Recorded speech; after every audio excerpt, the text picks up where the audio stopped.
নমস্কার বন্ধুরা, কেটিডিকি চ্যানেল ব্লগে তোমাদেরকে অনেক অনেক স্বাগত এবং অনেক অনেক ভালোবাসা জানিয়ে আমি আমার আজকের ভিডিওটা শুরু করতে চলেছি। আশা করি তোমাদের ভালোই লাগবে। আজকে আমি দেখো এখানে হাফ কিলো খাসির মাংস নিয়েছি। খাসির মাংসের একটা ঝোলের রেসিপি শেয়ার করব। আমি মাংসটাকে ভালো করে ধুয়ে নিয়েছি। এবার আমি হলুদের গুঁড়ো দিয়ে দিলাম, তারপর দেবো দেখো আদা রসুনের পেস্টটা দিলাম, তারপর দেবো দই, দেবো আমি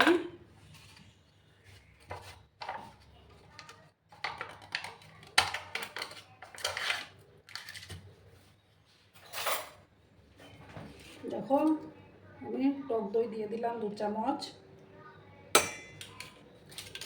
তারপর দেব কাশ্মীরি লঙ্কার গুঁড়ো,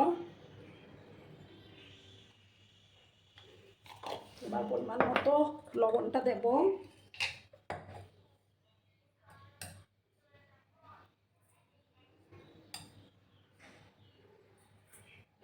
এবার দেব সর্ষের তেল দিয়ে আমি এটাকে ভালো করে ম্যারিনেট করে রাখবো। ভালো করে কিন্তু আমি এটা মেখে নিচ্ছি।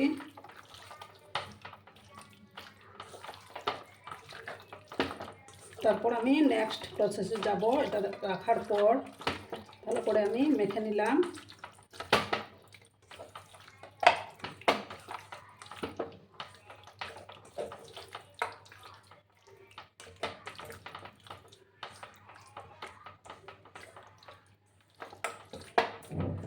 দেখো আমার মাখাটা কমপ্লিট। এবার আমি হাতটা ধুয়ে গ্যাসটা অন করে দেব। দেখো বন্ধুরা, আমি কড়ার মধ্যে তেল দিয়ে দিয়েছি, তেলটা গরম হয়ে গেছে। এবার আমি আলুগুলো আলু কেটে রেখেছিলাম, সেই আলুগুলো এবার ভাজবো। এবার দিয়ে দেবো পরিমাণ মতো হলুদের গুঁড়োটা,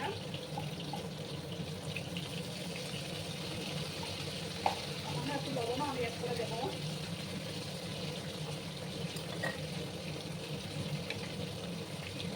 আর দেবো কাশ্মীরি লঙ্কার গুঁড়ো, তাতে কালারটা খুব সুন্দর আসবে।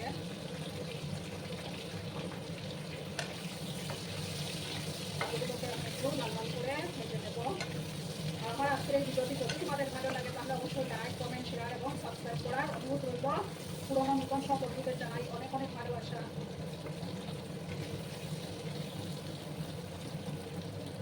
একটু সময় নিয়ে আমি আলুগুলোকে একটু লাল লাল করে ভেজে দেবো।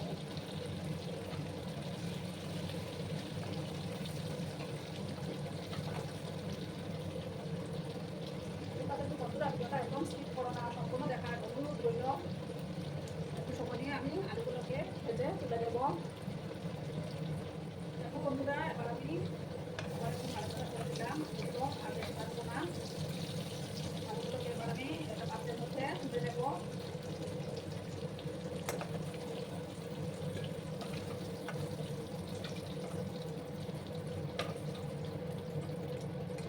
আলুগুলো তুলে নিলাম। এবার আমি আরেকটু তেল দেবো।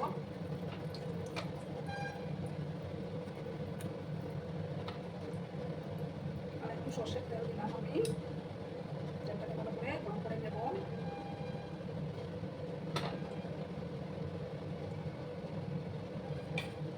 এবার দেখো তেজপাতা দিলাম, চারটা লবণ, দুটো দারচিনি, দুটো ফাটানো এলাচ দিলাম আমি।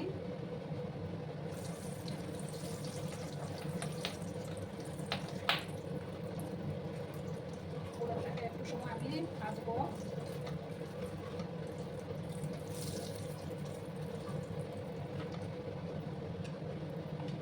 এবার দেখো আমি 4টা পেঁয়াজ কেটে রেখেছিলাম, সেই পেঁয়াজ কুচিগুলো এবার আমি দিয়ে দিলাম।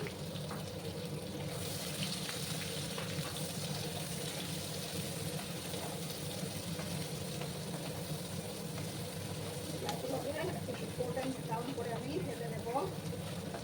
একদম হাই আছে পেঁয়াজগুলোকে ভাজবো।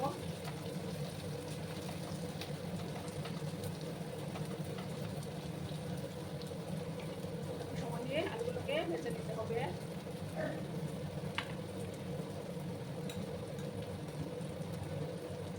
আর এদিকে দেখো আমি আদা, রসুন আর কাঁচা লঙ্কা ছিল 4-5টা, সেটা পেস্টটা এবার আমি দিয়ে দিলাম। একসাথে ভালো করে আমি ভেজে নেব, যাতে করে আদা রসুনের কাঁচা গন্ধটা চলে যায়।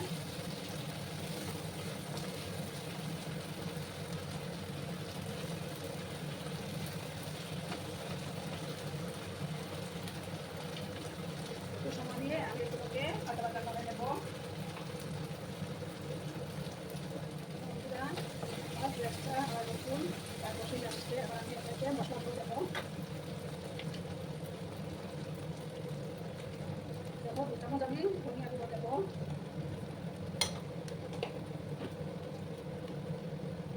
আর 1/2 চামচ জিরে গুঁড়ো দিয়ে দিলাম। দেখো কাশ্মীরি লঙ্কার গুঁড়ো দিলাম ছোটো চামচে 2 চামচ, একদম ছোটো চামচটা মশলা চামচ।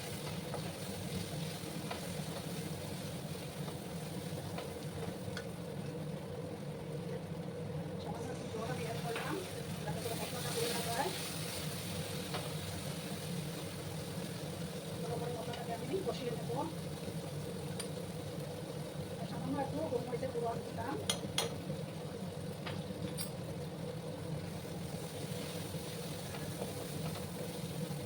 আমি কষিয়ে দিচ্ছি এটাকে। এবার দেখো আমি মাংসগুলো দিয়ে দেবো, খাসির মাংসগুলো।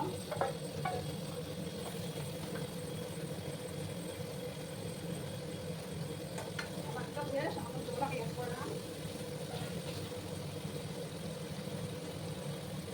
ভালো করে আমি এবার কষাবো।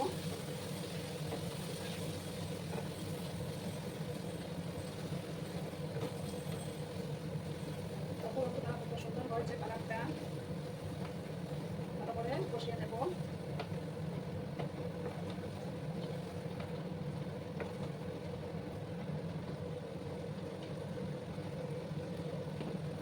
আর দেখো একটা গোটা রসুন আমি দিয়ে দেবো, এটা খেতে কিন্তু দারুণ লাগে।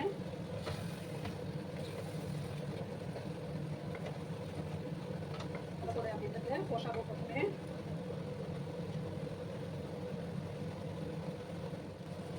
বন্ধুরা এবার আমি আবার ভালো করে নাড়াচাড়া করে নিলাম। এবার আমি আলুগুলো দিয়ে দেবো।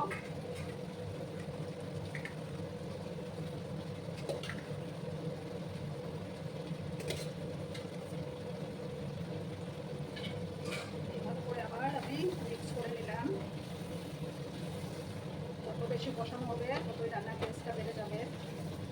ভালো করে আমি কষিয়ে নেব।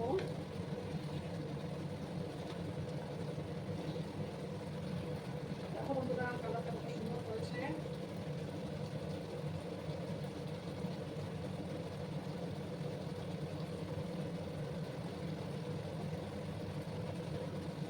আর একটু সময় নেই, ভালো করে কষিয়ে নেব।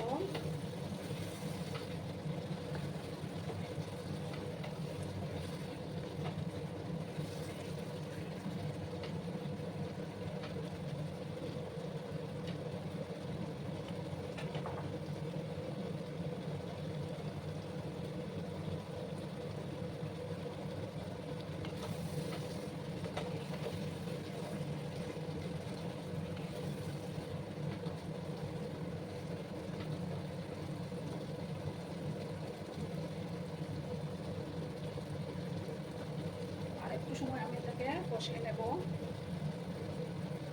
দেখো বন্ধুরা আমার মাটনটা প্রায় কষেই আসছে। এবার আমি তোমরা চাইলে এই কড়ার মধ্যেই রান্না করে নিতে পারো। তো আমি এটাকে কুকারের মধ্যে দিয়ে দেবো। এটা কুকার আমি বসিয়ে দিলাম। কুকারের মধ্যেই আমি মশলাটা ঢেলে দেবো।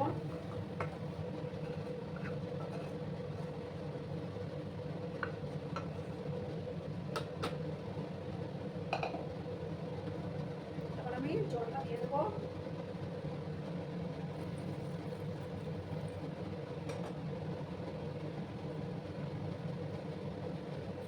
কুকারে দিতে করে রান্নাটা তাড়াতাড়ি হবে, তার জন্য আমি কুকারের মধ্যেই করে দিলাম।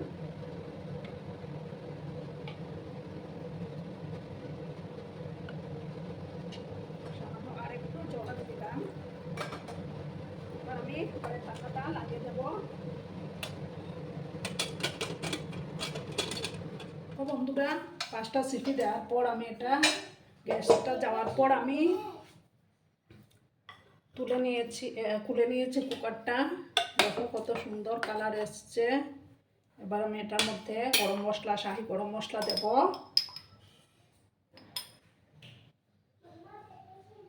দেখো শাহি গরম মশলাটা দিয়ে দিলাম।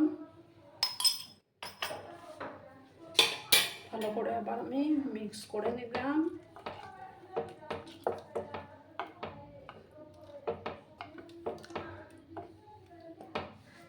এবার আমি একটু সময় ঢাকা চাপা দিয়ে রাখবো, তারপর আমি সার্ভ করে দিচ্ছি। বন্ধুরা আমি সার্ভ করে দিয়েছি, কেমন হয়েছে অবশ্যই কমেন্ট করে বলো। কিন্তু তোমরা তোমাদের এই সুন্দর সুন্দর কমেন্টগুলো পড়তে আমার কিন্তু দারুণ লাগে। আর এতক্ষণ ধরে আমার ভিডিওটার সাথেও পাশে থেকে আমাকে এতটা ভালোবাসা দেওয়ার জন্য তোমাদেরকে আবারও জানাই অনেক অনেক ভালোবাসা এবং অনেক অনেক ধন্যবাদ। ততক্ষণে তোমরা সবাই খুব ভালো থেকো, সুস্থ থেকো, আনন্দে থেকো। আর আমার ভিডিওটার কোনো অংশ যদি তোমাদের একটুকু ভালো লাগে তাহলে অবশ্যই তোমাদের প্রিয়জনদের মাঝে শেয়ার করে দেওয়ার অনুরোধ রইল। ততক্ষণে খুব ভালো থেকো, ধন্যবাদ।